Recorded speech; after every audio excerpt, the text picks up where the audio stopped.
Quando você nasceu, havia um nome e um sobrenome. A minha proposta para você é sempre assim, ó. Fiz diferente dessa vez, mas o ideal é que você procure o comando da questão antes de ler o trecho de análise. Então, é a palavra destacada anteriormente explicita a noção lógica de, aí você volta e a palavra é quando. Porque se você lê quando você nasceu e depois você lê o comando, você lê duas vezes e perde tempo. Quando você primeiro lê o comando, a palavra destacada anteriormente explicita a noção lógica de quando, da ideia de tempo, resposta na letra B. Veja que anda muito mais rápido, tá? O referente indicado entre parênteses para o pronome destacado está incorreto em há 3 pronomes oblíquos, né? Na verdade, o pronome oblíquo o 3 vezes, em 3 incidências do pronome, melhor dizendo, e o pronome relativo que. Ora, o relativo que tem de ter um antecedente como referente o antecedente, a palavra que vem antes dele.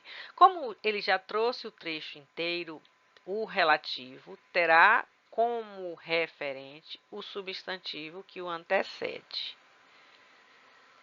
Se houvesse um trecho maior, se ele não trouxesse esta palavra que, com as palavras que a antecedem, você precisaria voltar ao trecho do texto, ao texto, melhor dizendo, né? Mas aqui já está dito. Então, ele tem de retomar a decisão, uma decisão aleatória. Decisão fala muito dos desejos e projeções dos pais, então isso é verdade, tá? Para os outros, eu preciso do texto, por isso que eu coloquei os trechos do texto de que você vai precisar aqui ao lado, porque sem eles você não analisa, ou seja, eu já o declarei, eu não sei quem é que ele está retomando, né? Então, neste momento, eu preciso voltar para o texto. E aí eu trouxe os trechos ao lado, para não termos que voltar ao texto completo, eu trouxe o trecho para você observar comigo. Então, meu coração é brasileiro, eu já o declarei. Esse o não retoma brasileiro, ele retoma tudo que foi dito antes. Eu já declarei, esse o é isso, tá? Então, esse o parece um oblíquo, mas na verdade ele funciona como um demonstrativo. Eu já declarei algo, eu já declarei isso. Então, ele retoma o antecedente e não brasileiro. Exemplo da letra A, errado, e nós queremos o incorreto, logo nossa resposta está na letra A.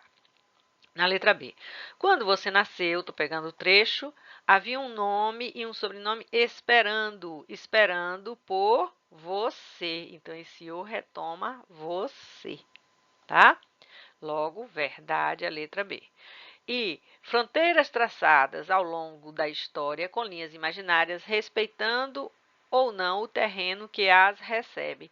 Que recebe as fronteiras ou que recebe as linhas. Então, fronteiras traçadas ao longo da história, com linhas imaginárias, respeitando ou não o terreno que as recebe, que recebe as linhas melhor do que fronteiras. Portanto, ele traz de volta linhas imaginárias, isso está correto. Parece inicialmente fronteiras ou linhas, você relê e percebe que a retomada é de linhas imaginárias. Logo, item correto, letra C, confirmando nossa resposta correta, incorreta na letra A.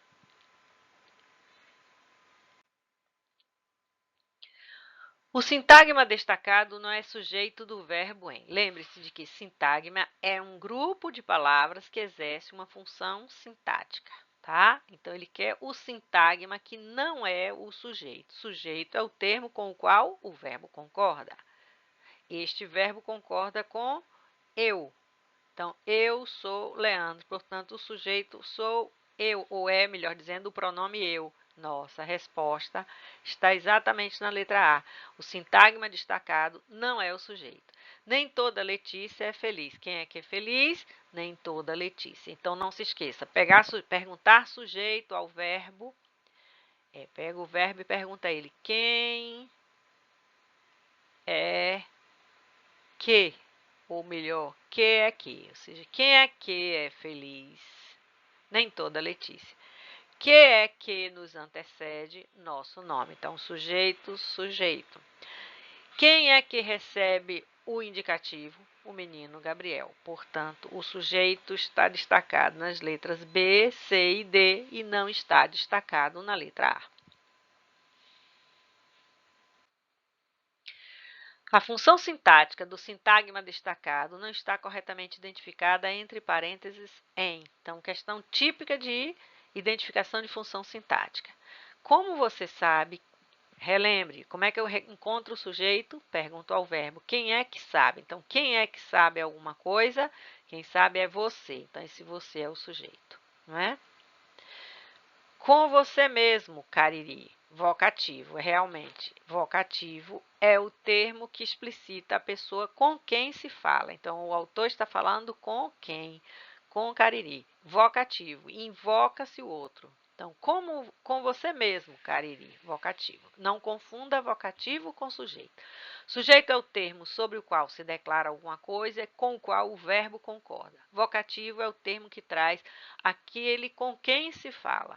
Sujeito é de quem se fala, vocativo é com quem se fala, tá? Atendo ao telefone e, ora, já temos uma preposição aqui. Atendeu o telefone? Não, atendeu ao telefone. Logo, o objeto não é direto, seria indireto. E na letra D, resposta na letra C, não é isso? Pô, e você ficou uma fera com aquela enfermeira. Predicativo do sujeito. Você, sujeito. Ficar, verbo de ligação. Como foi que ficou uma fera? Predicativo do sujeito. Cuidado para não confundir com objeto direto, porque as pessoas tendem a perguntar, você ficou o quê? O predicativo aceita a resposta para a pergunta o quê, né? Então, predicativo do sujeito, você ficou o quê? Você ficou uma fera, tá? Então, esse uma fera é um predicativo ligado ao verbo ficar, que é um verbo que expressa estado, portanto, um verbo de ligação. Você ficou temporariamente uma fera. O predicativo do sujeito, para que você não se esqueça, pode ser representado por um substantivo, que é o caso aí, junto com um artigo, por um adjetivo, por um pronome ou por um numeral. Não pode ser por um advérbio. Aí sim teríamos um adjunto adverbial. Então, cuidado para não confundir predicativo com objeto direto, nem com adjunto adverbial, principalmente com adjunto adverbial de modo. Muitas vezes as pessoas confundem predicativo com adjunto adverbial de modo. Predicativo é palavra variável. Mais um trecho do texto e lá vamos nós para o comando. O termo destacado explicita uma relação de sentido de, Que termo está destacado? Mas uma conjunção que você deve se lembrar, coordenativa do tipo adversativa. Relembre, mas, porém, contudo, todavia, no entanto, entretanto, todas se estabelecem oposição à adversidade. Cuidado para não confundir com o mas também. Não só fazia isso, mas também fazia aquilo que daria ideia de adição e não de oposição. Conclusão é coisa, relembre, para a gente aproveitar a questão para relembrar, conjunção é coisa de portanto, de por isso, de logo, botar uma sempre que você estiver fazendo questão para estudar. Explicação é coisa de porquê, tá? E conformidade é coisa de conforme, de como, de segundo, tá? Então, o mas, uma das conjunções mais constantes na língua portuguesa, é normalmente um opositor, ou seja, ele estabelece ideia de adversidade, de oposição. Resposta na letra A.